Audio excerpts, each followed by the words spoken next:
there's no medication to treat celiac disease. The only thing you have to do, which sounds easy but isn't, is to never eat gluten again. And even like small amounts, like crumbs are too much. So you have to quit eating gluten. But if you quit eating gluten, your villi, you know, that flattened, they should like get all nice and healthy again, and you'll be absorbing nutrients well, and you should have good health for your life. So. A very simple but challenging. Simple and challenging, all at the same time. Yeah, for sure.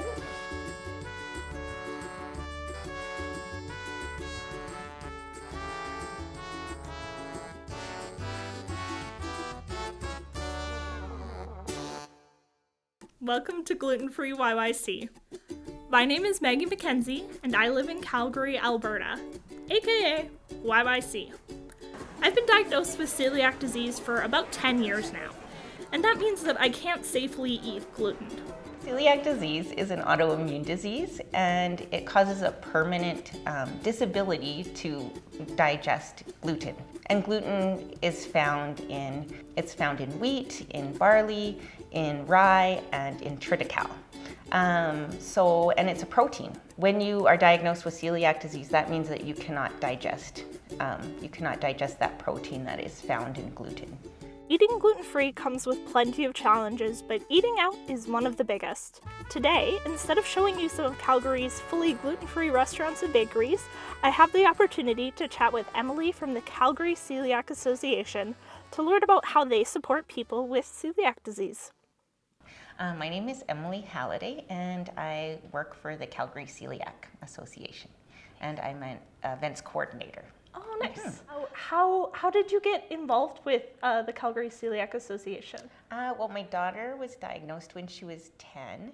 I felt like I wanted to join the association, so she would feel part of a community. Mm-hmm. But then it was actually more for me. I felt more part of a community. I didn't think I needed to, but I did. So initially, I'm really into travel. So initially I joined the education committee, and I would do presentations on traveling to different countries, gluten-free. And so that was great. And then I got involved with just whatever the education committee was doing to promote awareness of celiac disease. And now I'm on the Celiac 101 committee. So we do like an online 101 course for people who are newly diagnosed. So yeah, so that's kind of how it started, but that was like 10 years ago. So I just kind of keep rolling along and volunteering, and now they actually are paying me to do the event coordination. That's awesome. Yeah. Now I'm just curious, could you talk a little bit more about the 101 course? Oh, yeah. So what we do is we go through like all the sort of medical side of diagnosis, like what it means when you get diagnosed with celiac disease, and we just like educate people about what's going on with your small intestine, you know, when you consume gluten, and we talk about like where you find gluten, and so that they can eat safely, and then also like how to deal with the social side of having celiac disease. So when you go to someone's house for dinner, like how to navigate that. When you go to a restaurant, what should you do? And also traveling. And how to read a label. When you go to the grocery store, like what do you look for? Because sometimes it's really overwhelming when you first get diagnosed and you walk into a grocery store and you're like, okay, well, now what am I gonna eat? So, and then we're there to answer questions too. People have like a huge variety of questions depending on what stage they're at. Like we get a lot of parents of young children who have been diagnosed, so they have a lot of questions around how to manage like school and birthday parties. But then we also have seniors who have had celiac disease for probably many years and were just diagnosed. And how do you navigate being in a senior center? It's really hard. So we just answer whatever questions we can and hopefully direct people to other resources if they need them. So that's so amazing. Yeah, that's fantastic. I think it's important for me to work with the Calgary Celiac Association because I want to give back to other people who are part of my community. And I want people to have great experiences where they feel normal and have the information that they need, and make things better. So I think sort of the next step with our association is to do more advocacy.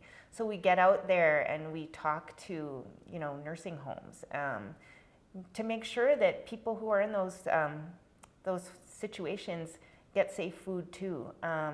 So I think we need to think more widely about our community and like how we can serve them. But I just want to give back to my community. This is later on my list, but I'm just Yes? going to jump into it Sure. now. Can you tell me a little bit about the events that the Calgary Celiac Association puts on? Sure. We just had our winter holiday party, and we held it at the zoo. So it was the first time we've had that event, and we had 150 people come to the zoo and eat gluten-free food that we provided for them, and go around and see the zoo lights. And it was a really wonderful experience to see how happy and grateful all of the attendees were to go somewhere really safe and fun. Yeah, I know I went to the pancake breakfast over yes. the summer, which was so exciting for me because I was like, my boyfriend was really excited about the pancake breakfast, like free breakfast. Yeah. And I was like, maybe like I'm not going to be able to go to any of them. No, like, this is your one chance for and then I for saw Stampede. it online, Yes. and I was like, oh my goodness, we have to go. Yes. We did not realize how popular pancake Yes. breakfasts are in the city, Yes. and we like showed up on time, and we were like, Oh no, yeah, I think we were really blown away by the interest this year. We had about 1,000 people come, and we actually did run out of food, and we ran out of time, and so we're already planning for next year. So we will have one again. It's on Saturday, July 8th. Yes, so mark it in your calendar, and we're going to try and figure out a better way to serve more people, so we don't have to turn anyone away. Yeah. Often, we're the one celiac person within our friend or family group. For sure. That does happen, right? So we also had people, bringing their friends and families. So, and then we had people who just walked up and saw, oh, there's a free pancake breakfast. So there was definitely some of that too. Nice. So yeah, we're trying to make sure that we serve all our celiac members and community members this year to make sure that, because it is your one chance of the year to go for a pancake breakfast, and so we want to make sure everyone gets their gluten-free pancakes and such. Yeah, it was delicious. Oh, I'm glad you very much enjoyed enjoyed it. Every year we also do an Oktoberfest, so we'll be doing that again this year. We might try out a new venue. We do a SAIT gourmet dinner. So the students at SAIT it's part of their education to learn how to serve people who have food restrictions, right? Yeah, and so it's a great opportunity for the students to learn more about the gluten-free community, the celiac community, and we get a great gourmet meal prepared by the students. Amazing. And it does sell out every year. Last year we did beer tasting as well. Ooh. So each course had a beer pairing. So that was really neat. And then there was like the authentic sort of German style food as well. We're hoping to try a few new events this year because everybody's really anxious to get out and be a part of the world again now that the pandemic's over. So some of the things we're talking about doing are maybe having a gluten-free dinner club, maybe doing a wine tasting, a gluten-free food tour, and maybe a barbecue. Yeah. So anyway, we're working hard to come up with some new ideas. Oh, I didn't want to forget, we do have a kids camp too. Oh, that's amazing. Yeah. So what ages is it for? It's for like kids in elementary school. Oh, nice. So they get to go to camp and everything's gluten free. So they can just go and enjoy camp and they don't have to have any conversations about, is this okay for me? Can I eat this? Is this my food? Like when you go to a regular camp. So so that's nice for the kids. That's awesome. And like what kind of activities do they do? Is it kind of like... It's just like a normal camp. Nice. Yeah, so they like do all the outdoor things and like it's really has nothing to do with them being celiac. Yeah. They're just going to camp, and it's a safe place for them to be.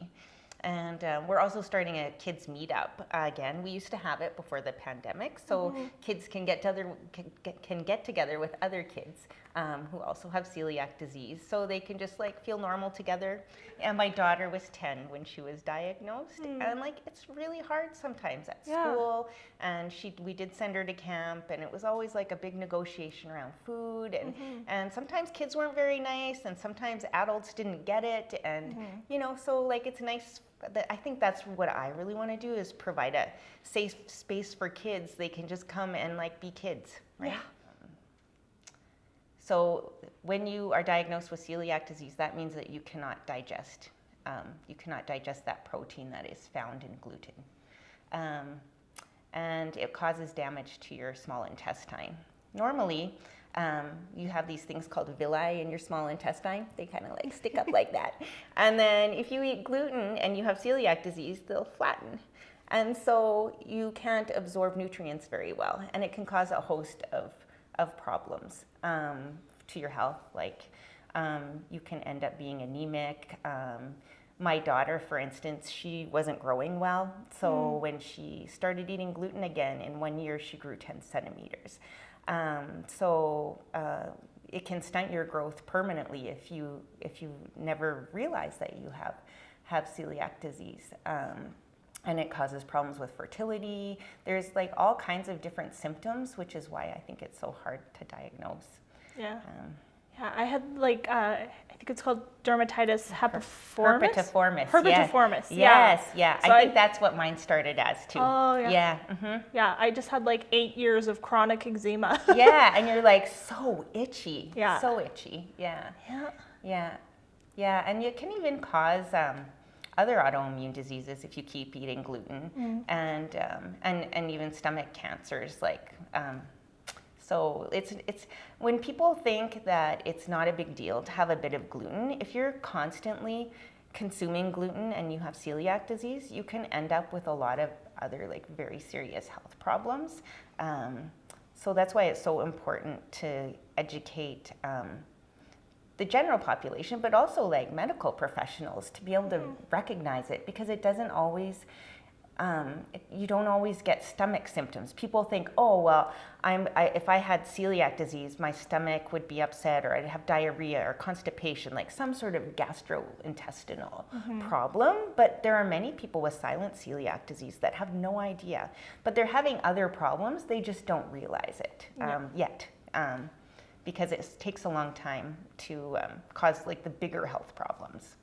So after your daughter was diagnosed, was that when you started, like, did you seek diagnosis after that, or like, how did you?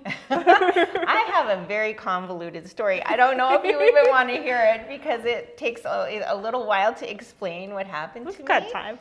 Okay, so I think when I got mono when I was in university, and I think it triggered the celiac disease, because after that, then I got the dermatitis herpetiformis. But I went to a dermatologist, and she didn't biopsy it properly. I found out later, and then I got lymphoma, which is also like quite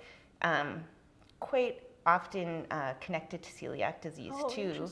Yeah, so then I got lymphoma, and so then I had to go through cancer treatments. But then they gave me steroids, which actually like took care of the dermatitis herpetiformis. So then I wasn't having that problem. So I just had like years and years of like terrible health. I was like, I was anemic. I felt I got sick all the time because I think I wasn't absorbing nutrients. And then I developed something called oral allergy syndrome, and I couldn't swallow if I ate gluten. And that actually saved me, because then I quit eating gluten, because I realized like that was what was causing my throat to close up. And my health, like within months, just changed. Wow. I was like a healthy person after all those years of ill health. So I never ate gluten again. And then I realized that my daughter had celiac disease, because I researched, and I'm like, oh, it's not dairy, it's gluten. So then I got her properly diagnosed. I see. Yeah, but I couldn't, you know, if you quit eating gluten, you can't be tested. Yeah. But I just could see after quitting eating gluten that all of these things resolved for me, and that's how I knew. Yeah. So I've never eaten gluten since. I haven't eaten gluten for like 12 years. Wow. Yeah. Wow. It's wild how like like everyone I've talked to, everyone has had different symptoms. Yes. Everyone has had like, I mean, obviously like people have had it for different amounts of times and like, but yeah, everyone completely different symptoms. But yeah, massive change in how they feel after they've stopped. Yeah. So, what are common things that people think might have gluten that actually don't? I find a lot of people, when I tell them I need a gluten-free meal, they'll say like, oh, so you can't have dairy? I'm like, no, I can have dairy. And then I go through the whole list. I can have like fruits, vegetables, meat, dairy. I just can't have gluten, which is found in barley, rye, wheat, and triticale. So I often find people think like potatoes or rice or corn has gluten. I could see with other grains though, like because you know, like, and we can eat oats, but they have to be gluten-free oats, which is also like super confusing for people. And we can eat corn, but like you also, if it's cross-contaminated with gluten, then that's a problem, right? Yeah. So, so I find that's confusing for people because I do try and buy all my grains. I buy like gluten-free certified grains because there is a risk of cross-contamination. It's tricky. This is like very off topic, but I actually worked at a grain elevator. Oh my gosh, did you school. get any like reaction from that or? I had a very poor mood. Like I worked there for a summer, and I was like, it's a historical site, so it didn't occur to me that there would be like actively grain in the building. Yeah. But it's an old grain elevator. Yeah, it's everywhere. Full of gluten. And I was like constantly like, part of my job was like vacuuming it up and doing tours through the grain elevator. Oh, wow. It was like the worst choice of summer job. Yes. And yeah, I did find that I like had a very hard time with my mood all that summer. Yeah. And that was partly, like at the time I was like, oh, it's just because I'm not seeing my friends because everyone's working. Yeah. But I don't think it helped. No, and I actually think like there are, one of the symptoms is like depression and anxiety, right? Yeah. Like, or I guess that's two symptoms, but two symptoms of celiac disease are anxiety and depression. So yeah, that doesn't surprise me. Because I have that oral allergy syndrome, if I go into a Cobb's bakery, I actually get an allergic reaction because there's like just so much flour in the air. Yeah. So like I think you do absorb it differently. And it's like, I'm sure it was like all over my hands, and then I would go and eat, and like, I probably, I hadn't even thought about this, but I probably didn't like wash my hands before, like very well before I ate. Right. Yeah. So you're consuming it that way too, right? So. Wow. Yeah. I mean, I already regretted that decision, and now I'm just regretting it more. Well, you made it. Hopefully, like your villi have perked up since then. Yeah, it's been many years, so I've learned a lot since then. Yes, I find that celiac disease is like the learning around it is like an onion, right? Because it's so overwhelming when you first get diagnosed, right? And you can't absorb every little bit of information. So like as you go along, you're like, oh, I think I was like glutening myself because I didn't know that I can't put gluten-free bread in a toaster, right? Or I'm using this pan that's like maybe has like grooves in it, and I'm glutening myself, and or you know, like sometimes. Reading labels, like you don't know if it says like may contain wheat, can I have that? Or like, so it's just like you're just constantly learning about what's safe and what's not safe, and how to advocate for yourself too. what cross-contamination is and like maybe give us a couple more examples? Oh, sure. So cross-contamination is when gluten-free food will come into contact with gluten. For instance, so a potato is gluten-free, right? Mm-hmm. French fries could be gluten-free. But if you put gluten-free potatoes in a fryer where you've been cooking chicken nuggets, that is not gluten-free anymore, because now your gluten-free potatoes are coated with gluten from the breading. So that's one example. We just started making gluten-free pasta from scratch. Oh. Yeah. So we bought a pasta maker. But say if I loaned my pasta maker to someone else and they made gluten pasta in that pasta maker, I could no longer use that pasta maker. Right. So because the gluten-free pasta that I would make would end up being contaminated with gluten from the gluten pasta. We have lots of information on our website. So we have like handouts if you're feeling stressed out about grocery shopping. There's a grocery shopping handout. Say you are a senior and you want to communicate with your care home about your needs. We have a brochure for that. So we have like a lot of information resources, and then we also provide education through our Celiac 101 course. And in the past, we've had other education events as well. And at different times, we have also provided information to, say, like dental hygienists, or we had a partnership with the Diabetes Association, because many people with diabetes also develop celiac disease. There's a connection. So we try and raise awareness that way as well. So. Nice. That's awesome. I would love to hear about like some common misconceptions that people have about having celiac disease. Well, I would say a big misconception is just that it's very easy to go gluten-free nowadays, because there are more products and that sort of thing. I think that is the hardest thing to deal with. And I guess the other misconception is just that a little bit is okay. Because so often, I've been asking my questions to a restaurant, and they're like, oh, there's only like a little bit of flour in that. Well, a little bit, it's not okay. Yeah. So I think for me, that's the biggest misconception, is that a little bit is okay, and like, why are you worrying about it? So it makes you feel like you're not justified in asking the questions that you're asking, and you're not justified in expecting to receive a meal that is safe for you to eat. So I think that's kind of the hardest part.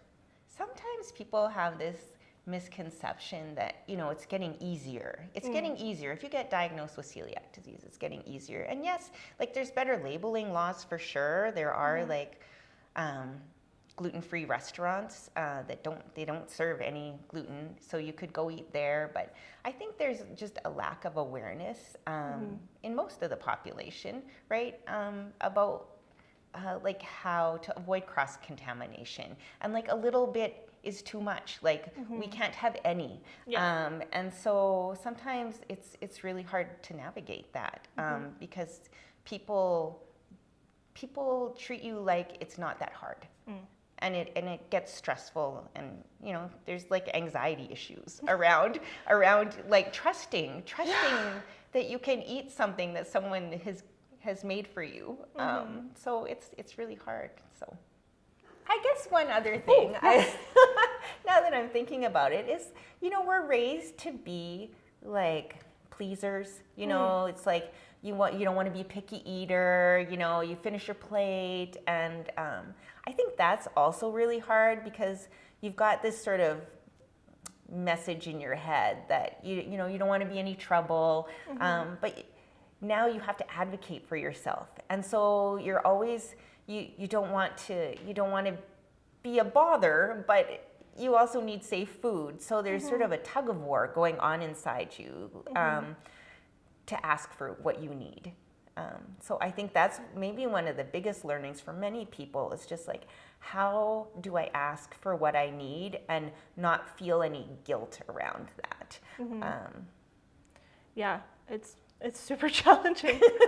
Yeah, even like I started dating my partner in the past year, and I feel like I've had to like relearn how to have celiac disease, because I used to just mostly eat at home. Right. And I got like pretty decent at managing it in that way. And so now if we want to go out on a date night, or we want to go, or we're going to Banff for the day, and we want to go on a hike, but we're probably going to need to stop for supper because we decided yesterday we're going to go, and we don't have time to like prep a meal. I feel like I've had to like relearn how to like do that advocating and stuff, and it's exhausting at times. And like there've been times where I'm like, why is this so stressful to me? Like, why am I so like touchy and like stressed and anxious about this? And I'm like, oh, it's because it's constant and never ends. And yeah, it's challenging. Yeah, it is hard. You always have to plan ahead with like, what are you going to eat and where? And then you always have to have some emergency backup plan too.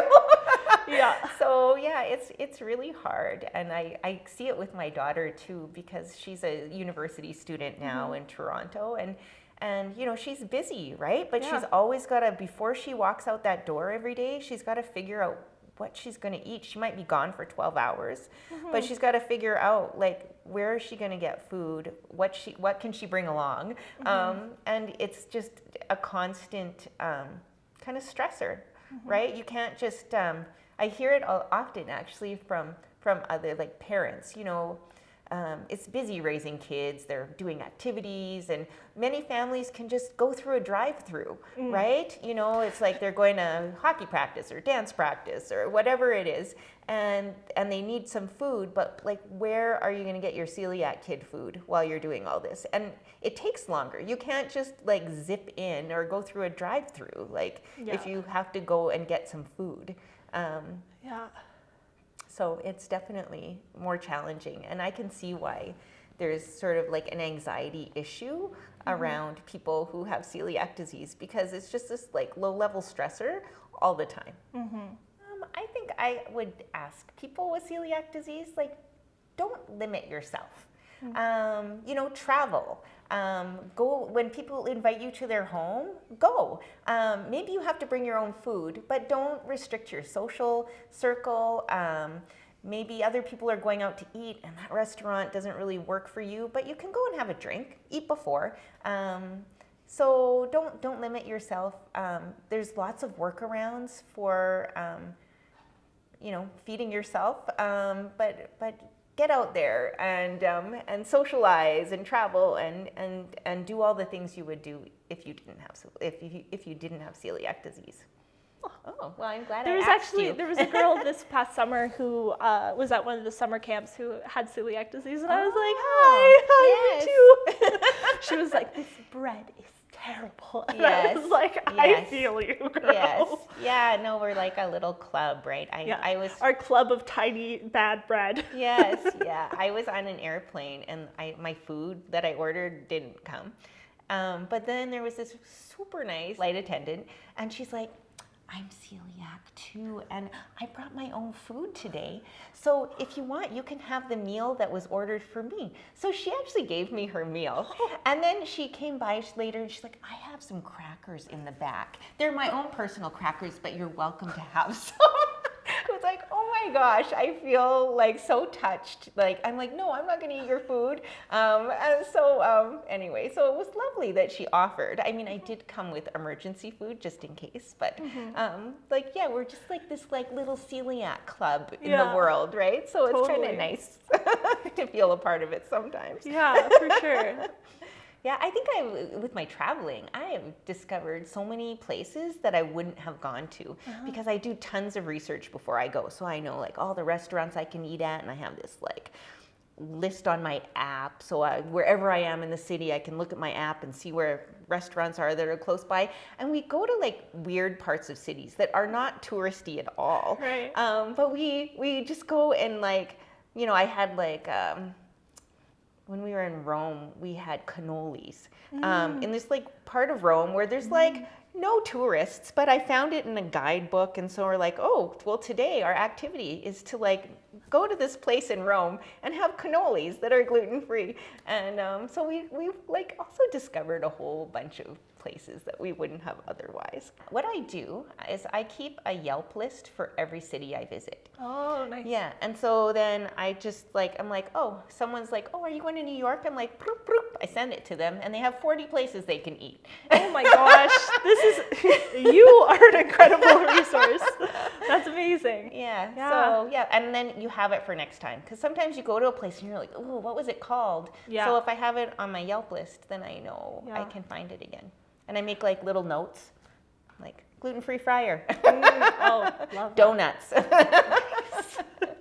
I've been getting really into Google My Maps, I think is what it's called. I need and to you learn can how do to like do that. you can like layer it. So I was like, I can do all my Oh. restaurants in one layer, then all my Oh, activities in another yes. layer, and then like the airport and like where I'm staying in another Yeah. layer, and then you like layer them all on top Yeah. of each other. But then also you can like uncheck ones, and then you can just yes. see what you're looking for. So if you're like, I don't want to see like every restaurant and every activity and all the things, you can just like be like, okay, get rid of restaurants because that's not what we're doing right Yeah. now.